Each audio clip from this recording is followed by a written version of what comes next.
গরুর গোশত, বিরিয়ানি, দই খুব হালাল খাবার, কিন্তু বরযাত্রী গেছেন জোর করে কেড়ে খাচ্ছেন। হালাল না হারাম? যৌতুক হালাল না হারাম? যৌতুক, সব রকমের যৌতুকই যৌতুক। বরযাত্রী জোর করে যাওয়াও যৌতুক এবং হারাম। বিবাহে মেয়ের বাপার কোনো খরচ ফরজ না। বিবাহের মোহর দেবে কে? অলিমা করবে কে? মেয়ের বাবা ইচ্ছা করে মেয়েকে কোনো হাদিয়া দিতে পারে, তার ঐচ্ছিক ব্যাপার। এবং আপনি তার বাড়িতে যে কয়জন যেতে পারবে সেই কয়জন যে খেয়ে আসবেন, এটা বৈধ। আপনার বেয়াই সাহেব বলল, বেয়াই সাহেব বরযাত্রীর কয়জন আসবে? তো কয়জন গেলে হয় ভাই? বেয়াই সাহেব বলেন জনা 50 আসুক। আপনি কি বললেন? যে বলেন কি বেয়াই সাহেব, আমার ছেলের অনেক বন্ধু বান্ধব, অনেক আত্মীয়, 50 জন গেলে তো একেবারে মান সম্মান সব চলে যাবে। আপনি কি হেরার আলোয় আলোকিত হতে চান? আপনি কি সুন্নাত আলোকে জীবন গড়তে চান? প্রফেসর ডক্টর খন্দকার আব্দুল্লাহ জাহাঙ্গীর রচিত কোরআন সুন্নাহ ভিত্তিক জীবন ঘনিষ্ঠ বইগুলো পড়ুন, সুন্দর জীবন গড়ুন।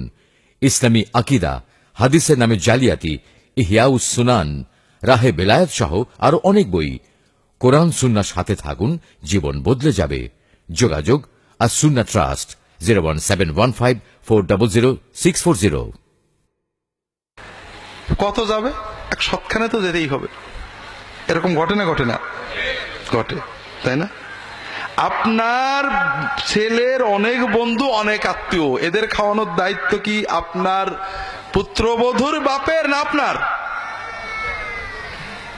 আল্লাহ আপনাকে নির্দেশ দিয়েছেন, রাসূলুল্লাহ সাল্লাল্লাহু আলাইহি ওয়াসাল্লাম আপনার জন্য দায়িত্ব দিয়েছেন, অলিমা করে খাওয়াও। তোমার এত কুটুম থাকে, তোমার ছেলের এত বন্ধু থাকে, অলিমা করে তুমি খাওয়াবে। তুমি আর একজনের উপরে ডাকাতি করতে পারবে না। কথা বুঝতে পারেননি? তারপরও বাংলাদেশ বলে কথা, তাও সংখ্যাগরিষ্ঠ মুসলমানের দেশ, মুসলমান পরের দোষ খুব ধরে। নিজে যৌতুক নিলে নো প্রবলেম, আমিও নেব, আল্লাহ মাফ করেন, আস্তাগফিরুল্লাহ। কাজেই মুসলমানের দেশে আলেমরাও বিচার করবে না, আমরাও দাওয়াতে যাই, এরকম যৌতুকের বরযাত্রী আমরাও যাই।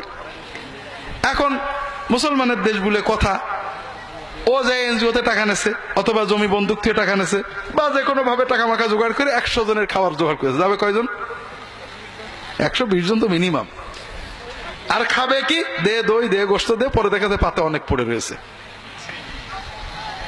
এর চেয়ে আমার তো বিশ্বাস যে 2টা শুয়োর জবাই করে না টাকা দিয়ে কিনে খেলে গুনাহ কম হতো। এ তো ডাকাতি, এ তো চাঁদাবাজি, সন্ত্রাসী। অথচ আমরা এটা খাচ্ছি। আমরা পরের ভুলগুলো ধরি, নিজের গুলো ধরি না। কাজেই হারাম খাওয়া থেকে বাঁচতে হবে। আল্লাহ তাআলা হেফাজত করুন, আমিন।